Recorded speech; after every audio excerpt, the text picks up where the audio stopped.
OpenAI considers a nuclear option of antitrust complaints against Microsoft. Canada builds its own ChatGPT to keep government data away from big tech.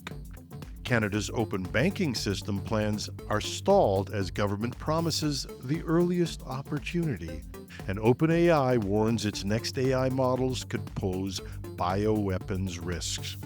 Welcome to Hashtag Trending. I'm your host, Jim Love. Let's get into it.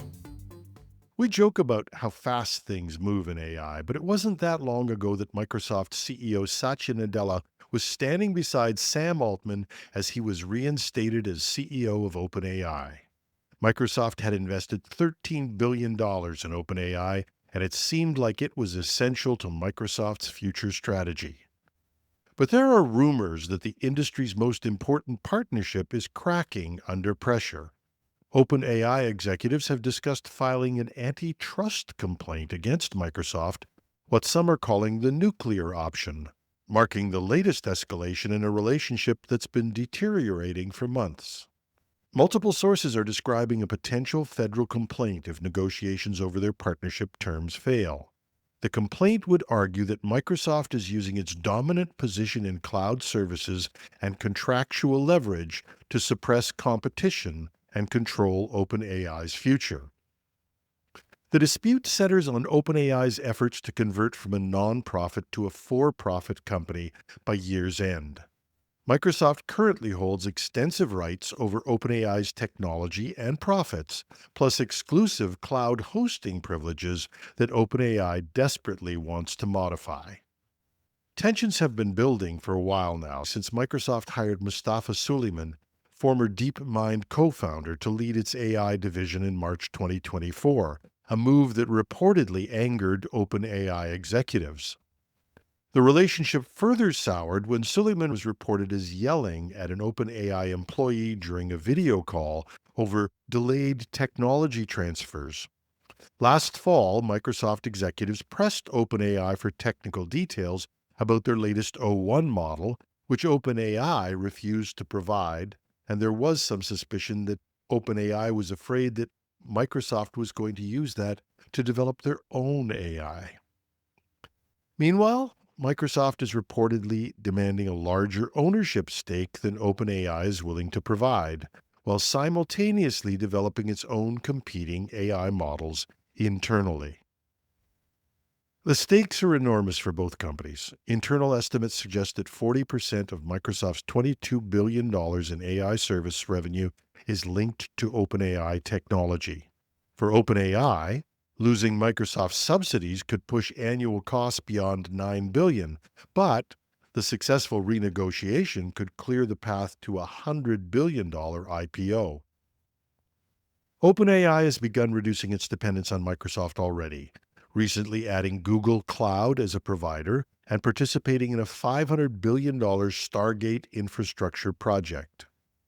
The companies maintain a public front of cooperation, issuing a joint statement that talks are ongoing and we are optimistic we will continue to build together for years to come. But behind closed doors, what was once hailed as the model tech partnership is becoming a potential battle for control over AI's future.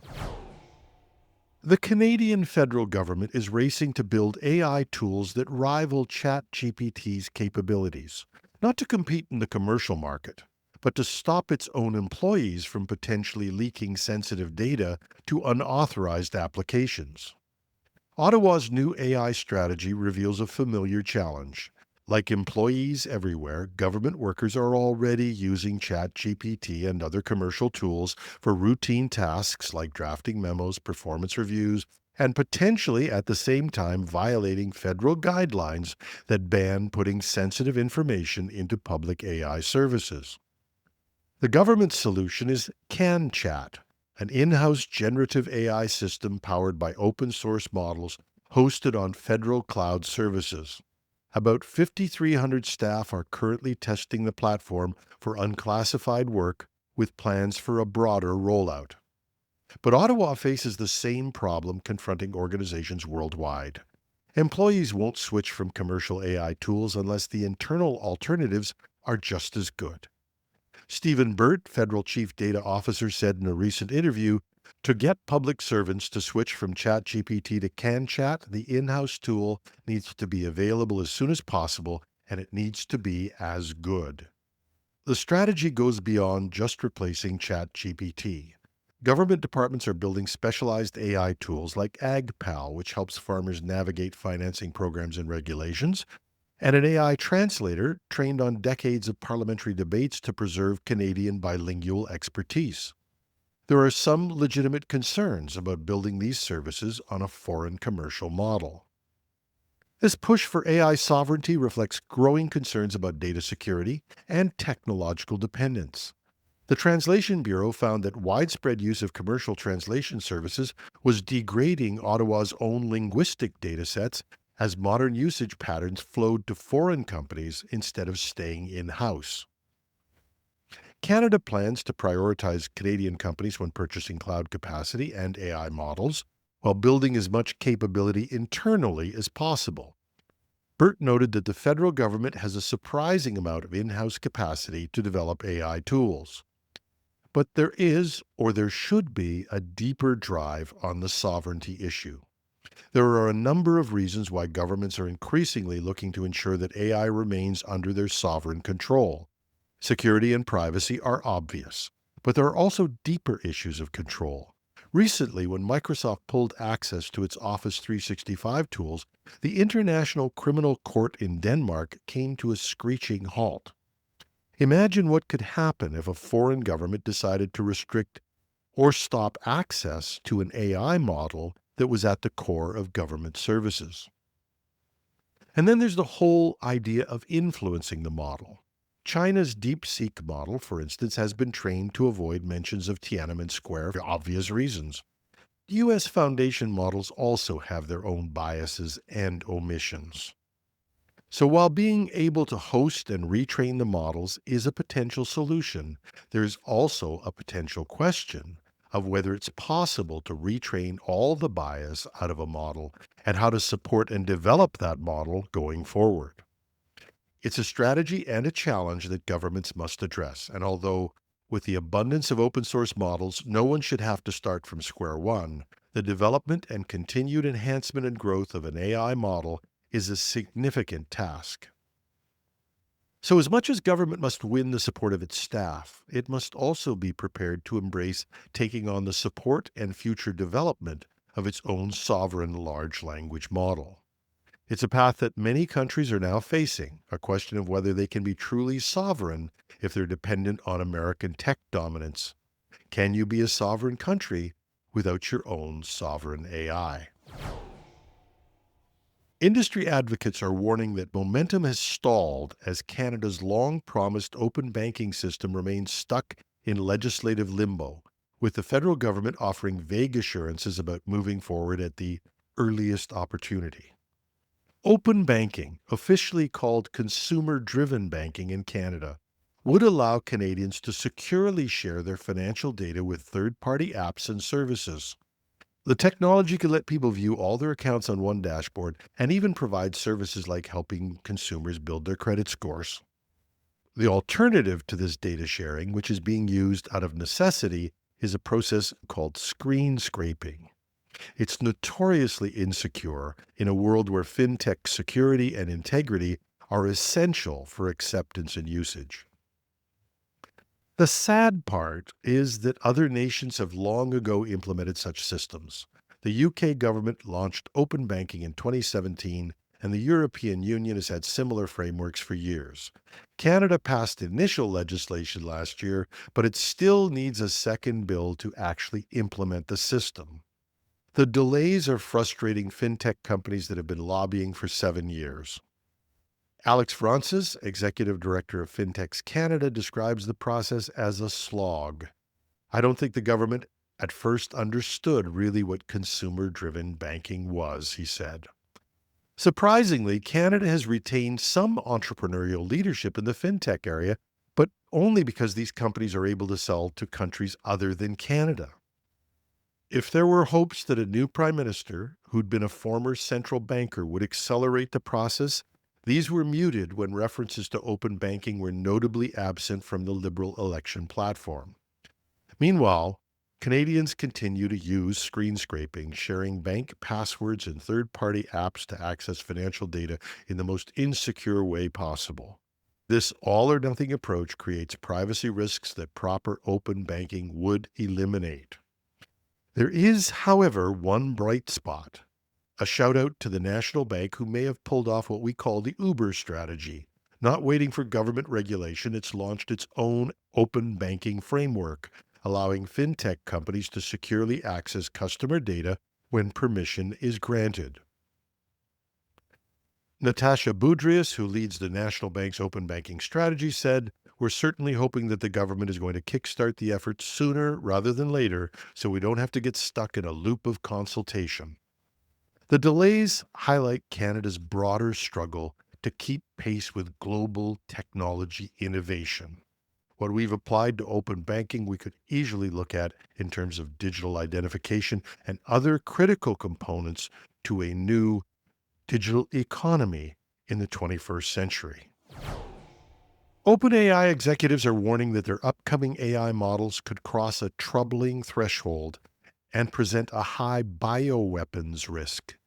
The ChatGPT maker told Axios that it expects successors to its O3 reasoning model to reach dangerous capability levels, prompting stepped-up testing and fresh precautions.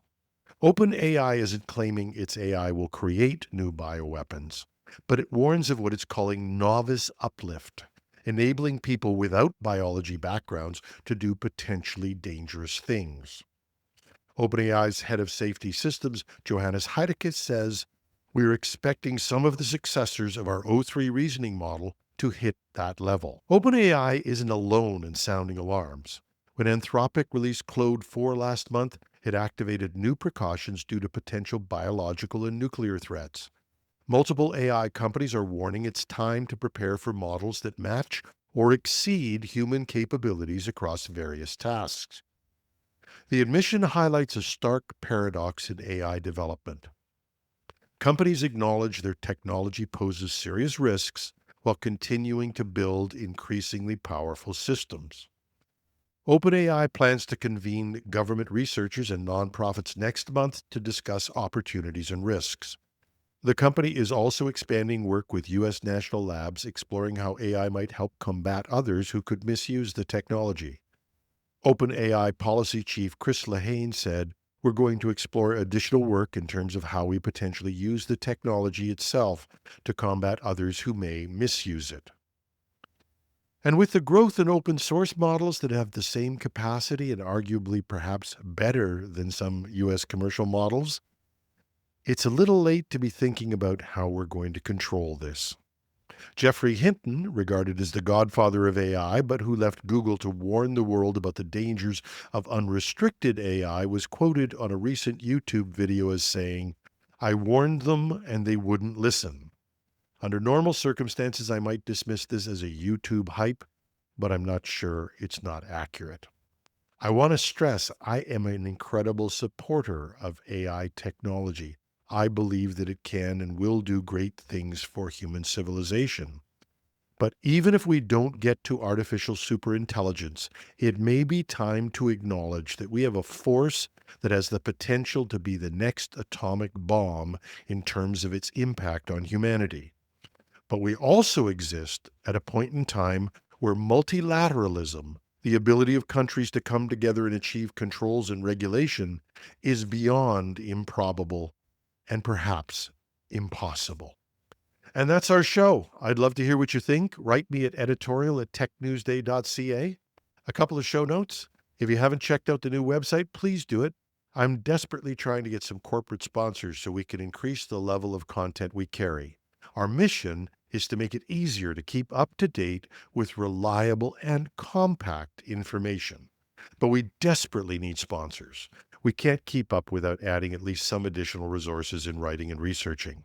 If you can help us out in the short run at buymeacoffee.com/techpodcast, it helps. That's buymeacoffee.com/techpodcast. Contribute the cost of a cup of coffee and maybe a donut once a month. It really does make a difference.